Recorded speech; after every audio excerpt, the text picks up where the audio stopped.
Well, blessings to you this Maundy Thursday. And here I am outside the Nether Springs Chapel. Last time I talked to you from Nether Springs, it was at the root base of the storytelling witch elm, the Trinity tree that fell. And I was feeling very sad, and many of you wrote very kind things. Some of you wrote poems. You taught me things about trees, and I feel very, very grateful. Now you can see my shadow, if not my face yet. So I'm headed now back down to where the storytelling tree fell. And I would like to give you a glimpse of it now in a different season after some time has passed.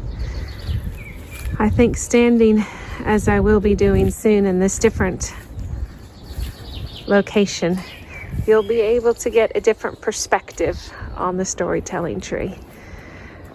And when we're talking about, as we are this Easter, glimpses of glory, sometimes that is just about getting yourself in a different place internally or externally to have a slightly different perspective. So the tree has fallen, and yet some lovely companions have come and they've crafted the space. And as I'd said before, the story isn't over. And indeed it isn't. Because here it is now.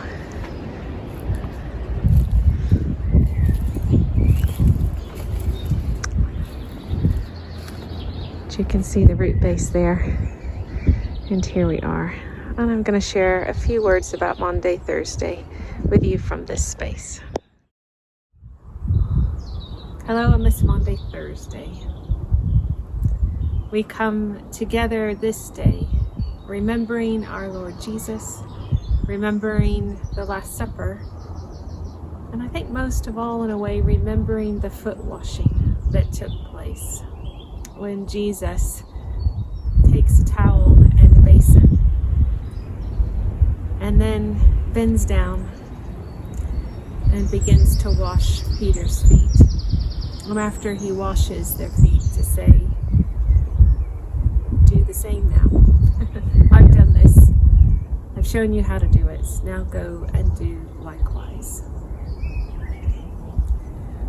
And talking about glimpses of glory, again, talking about perspective. I think one of the things that can happen is that when we go down, when we go low, when we look at feet, when we serve, when we pick up our own basin and towel, whatever that looks like for us, it is an opportunity for us to get glimpse glory. You might not have thought that a middle-aged man's living in the Middle East, crusty, dusty feet was a place to glimpse glory. Or a Messiah bending low to tend to such feet is a glorious activity. And yet Jesus kind of redefines for us where we might find glory, where we might glimpse glory, how we might experience His glory.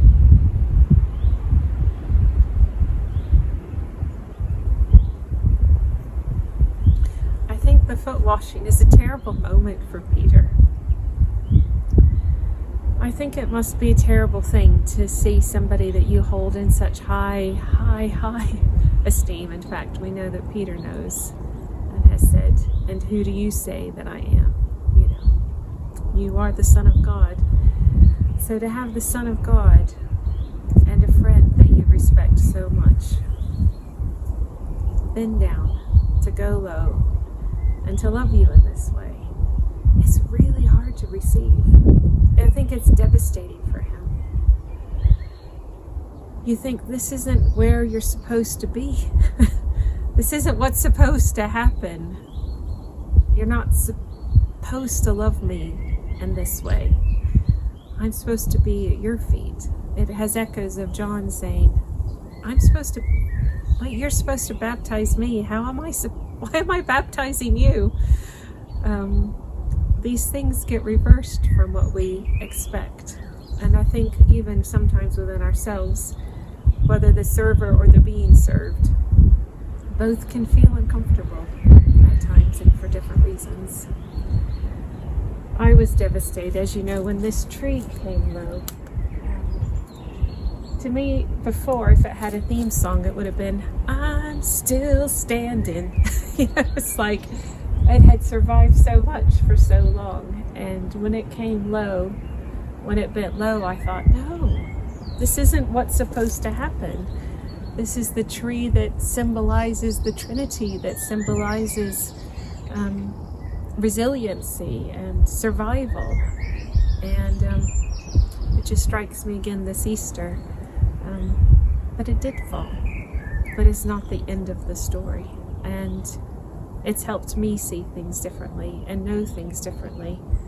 And it's tragic and yet beautiful falling. And to echo Jesus, not to echo, but almost the precursor to his crucifixion, his falling. He's kneeling first. He's coming low. And I think it's the first pain of the disciples. In a way, it might be preparing them for the crucifixion. It might be preparing us to journey toward the crucifixion tonight. To let Jesus come low. To accept his love which kneels before us. And to reflect that love and model that way he taught us to love by bending low this night to wash someone else's feet. And again, that could be metaphorical in all the different ways we're asked to serve, but it could be very literal. One of the things I like about this community is its earthiness. I think I kind of like to think about foot washing as a concept. Isn't that a beautiful concept? The actual feet bit I was less sure about, but there's kind of no way around it except for through it. And I've been through enough foot washings in this community where I've just had to kind of go, yes, you who I love and admire, who have now are bending beneath me, you're going to see my feet. You're going to smell my feet. You're going to touch my feet. You're going to feel the calluses. You're going to lovingly tend them. And this is going to be uncomfortable. I can just feel squeamish even now thinking about it. And then also, like, hello, person that I know very well and love, or I've had a falling out with and we need to reconcile, or person I don't know very well. I'm about to know you in a whole new way because I'm about to see your feet and smell your feet and touch your feet and hold your feet and caress your feet and pray for you while I touch your feet. It's very intimate and it's very uncomfortable in part, but I think as a community that honors the body, it's not just a concept, but it's something, if we can physically do it, if we can be okay enough with our bodies to get our body serving another body, we do well. We do well. And there's things that you know when you actually do it that you don't know any other way. So if there is an actual chance for you to wash some feet today, some actual feet, and an opportunity for you to let your actual feet be washed today, it might even be within the people perhaps you share a household with, or someone that lives near you, or maybe you'll be quite intentional about someone for whom you feel you need to serve because there's been some kind of rift or something that needs healing between you. Let the healing waters come together at your feet. I think there's an opportunity for us to go for it. I'm talking to myself as much as to you. It can be uncomfortable, but if we can go through it, God can show up in feet, actual feet, in just amazing ways, hands and feet. So I encourage us in that tonight.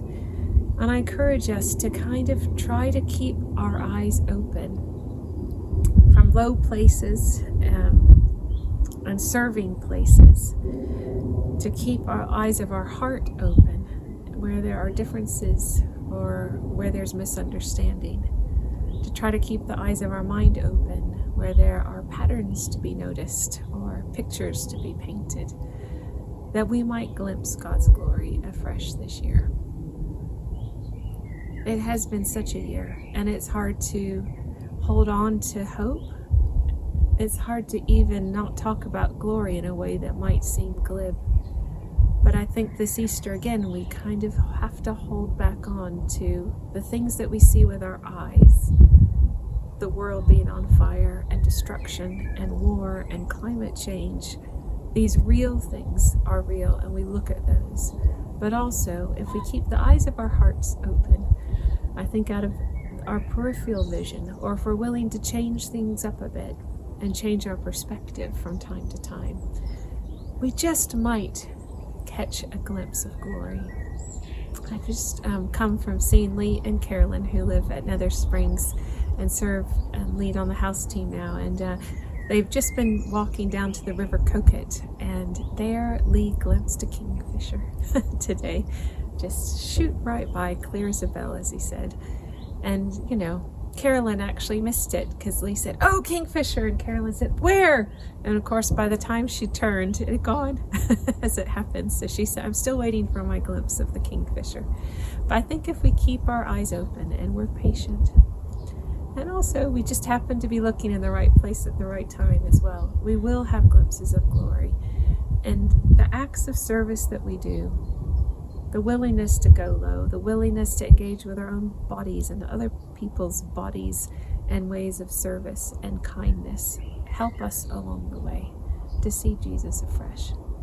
And that is my prayer for us, our prayer as community, as we re-enter these holy days, that we would know Jesus, that we would see him again, that we would know his realness, that it could bring us not to reject the truth of what our eyes see around us, but to also simultaneously know a deeper truth that is at work in the midst of everything. Yeah, and to, as Jesus says, go and do likewise, that we would know again the way he loves and commit ourselves again to loving that way in this world that needs us. Peace to you all this Maundy Thursday.